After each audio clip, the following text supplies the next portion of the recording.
പ്രിയമുള്ള സുഹൃത്തുക്കളെ, എല്ലാവർക്കും നമസ്കാരം. ഇൻഫോ മീഡിയ വ്ളോഗിൻ്റെ പുതിയൊരു വീഡിയോയിലേക്ക് എല്ലാവർക്കും സ്വാഗതം. വളരെ പ്രധാനപ്പെട്ട ഒരു കാര്യമാണ്. സംസ്ഥാനത്ത് നീല റേഷൻ കാർഡുള്ള ആളുകൾ, അതുപോലെ തന്നെ വെള്ള റേഷൻ കാർഡ് ഉടമകളെയും ഒരു പരിധിവരെയൊക്കെ ബാധിച്ചേക്കാവുന്ന വളരെ പ്രധാനപ്പെട്ട ചില അറിയിപ്പുകളാണ് ഇന്നത്തെ വീഡിയോയിലൂടെ ഷെയർ ചെയ്ത് തരുന്നത്.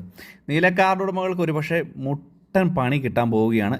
പ്രത്യേകിച്ച് റേഷൻ കാർഡ് അല്ലെങ്കിൽ റേഷൻ കടകളുള്ള ആളുകൾക്ക് വളരെയധികം നേട്ടം ഉണ്ടാകുന്ന രീതിയിലേക്ക് നടപടികൾ മാറ്റിക്കൊണ്ട് നീല റേഷൻ കാർഡുള്ള ആളുകൾക്ക് വലിയ രീതിയിലുള്ള തിരിച്ചടി ഉണ്ടാകാൻ പോകുന്നു എന്നുള്ള ഞെട്ടിക്കുന്ന ചില റിപ്പോർട്ടുകളാണ് ഇപ്പോൾ പുറത്തു വരുന്നത്. കൂടാതെ ക്ഷേമ പെൻഷനുമായി ബന്ധപ്പെട്ടുള്ള ചില അറിയിപ്പുകളും. എല്ലാവരും വീഡിയോ പൂർണ്ണമായും തന്നെ കാണുക, വീഡിയോ ലൈക്ക് ചെയ്യുക. ചാനൽ ആദ്യമായിട്ട് കാണുന്ന സുഹൃത്തുക്കൾ തീർച്ചയായിട്ടും നമ്മുടെ ചാനലൊന്ന് സബ്സ്ക്രൈബ് ചെയ്ത് വെക്കുക. ഫേസ്ബുക്ക് വഴി വീഡിയോ കാണുന്ന ആളുകൾ തീർച്ചയായിട്ടും ഫേസ്ബുക്ക് പേജ് കൂടി ഒന്ന് ഫോളോ ചെയ്യുക.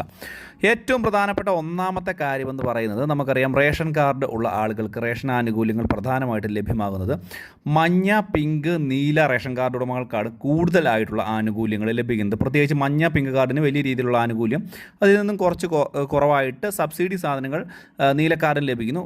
നോൺ സബ്സിഡി സാധനങ്ങൾ വെള്ള കാർഡിനുമൊക്കെ ലഭിക്കുന്നു. പക്ഷേ ഇപ്പോഴത്തെ നീല കാർഡ് ഉടമകൾക്ക് കിട്ടാൻ പോകുന്നത് മുട്ടം പണിയാണ് എന്നുള്ള റിപ്പോർട്ടുകളാണ് വരുന്നത്. നമുക്കറിയാം റേഷൻ കട വ്യാപാരികളുടെ ശമ്പള വർധനവ്, അവരുടെ തുക വർദ്ധിപ്പിക്കാനുള്ള നടപടിയുമായിട്ട് സംസ്ഥാന സർക്കാർ മുന്നോട്ട് പോയിക്കൊണ്ടിരിക്കുകയാണ്.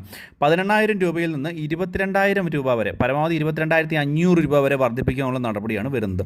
ഇത് എങ്ങനെ പണം കണ്ടെത്തും എന്നുള്ളതാണ് ഇതിൻ്റെ ഏറ്റവും പ്രധാനപ്പെട്ട ഒരു കാര്യം. ഇതിൽ സർക്കാരിന് മുമ്പിൽ നിൽക്കുന്ന ഏറ്റവും പ്രധാനപ്പെട്ട ഒരു കാര്യം, ഇതിനുവേണ്ടി തുക കണ്ടെത്താൻ വേണ്ടിയുള്ള പ്രധാനപ്പെട്ട ഒരു കാര്യമെന്ന് പറയുന്നത്, നമുക്കറിയാം നീല റേഷൻ കാർഡ് ഉടമകൾക്ക് അരി ലഭിക്കുന്നത് 1 കിലോ അരി 4 രൂപ നിരക്കിലാണ്.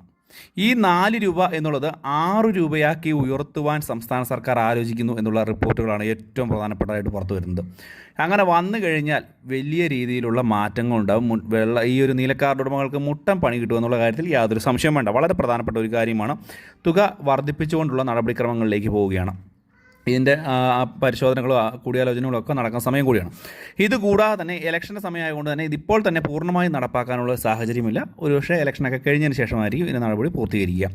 ഇതുകൂടാതെ ക്ഷേമ പെൻഷൻ വാങ്ങുന്ന ആളുകളിൽ ഇപ്പോൾ 2,500 രൂപയിലേക്ക് വരെ തുക എത്തുവാനുള്ള ഒരു സാഹചര്യം നിലനിൽക്കുന്നു എന്നുള്ള വളരെ പ്രധാനപ്പെട്ട അറിയിപ്പാണ്. എന്തുതന്നെ ആയാലും അടുത്ത നിയമസഭാ ഇലക്ഷന് മുമ്പാകെ ഒരു തവണ കൂടി ക്ഷേമ പെൻഷൻ വർദ്ധിപ്പിക്കാനുള്ള ഒരു സാധ്യത ഉണ്ട് എന്നുള്ളത് തന്നെയാണ്. ഏറ്റവും കുറഞ്ഞൊരു 2,200 രൂപ വരെയെങ്കിലും ക്ഷേമ പെൻഷൻ എത്തിക്കാനുള്ള ഒരു സാഹചര്യം നിലനിൽക്കുകയാണ്. കാരണം കഴിഞ്ഞ തെരഞ്ഞെടുപ്പിന് മുമ്പായിട്ട്, അതായത് തദ്ദേശ ഭരണ തെരഞ്ഞെടുപ്പിന് മുന്നായിട്ട് അടുപ്പിച്ച് തുക വർദ്ധിപ്പിച്ചുകൊണ്ട് വലിയൊരു പ്രയോജനം കിട്ടിയില്ല. അതുകൊണ്ട് തന്നെ ഈ തുക നേരത്തെ വർദ്ധിപ്പിച്ച് ഒരു 2,200 രൂപയിലേക്ക് വരെ എത്തിക്കുവാനുള്ള സാധ്യത ഉണ്ട് എന്നുള്ളതാണ് ഏറ്റവും പുതിയ സൂചനകൾ നമുക്ക് ലഭിക്കുന്നത്. എന്തുതന്നെയായാലും അങ്ങനെ വർദ്ധിപ്പിക്കുകയാണെന്നുണ്ടെങ്കിൽ ക്ഷേമ പെൻഷൻ 2,200 രൂപയിലേക്ക് എത്തും എന്നുള്ള കാര്യത്തിൽ യാതൊരു സംശയം വേണ്ട. ഇതുതന്നെയായാലും വളരെ പ്രധാനപ്പെട്ട കാര്യമാണ്. സംശയങ്ങളുള്ളവർ തീർച്ചയായിട്ടും വീഡിയോയ്ക്ക് താഴെ കമൻറ്റ് ബോക്സിൽ ചോദിക്കുക. മറ്റൊരു വീഡിയോയുമായി വീണ്ടും കാണാം.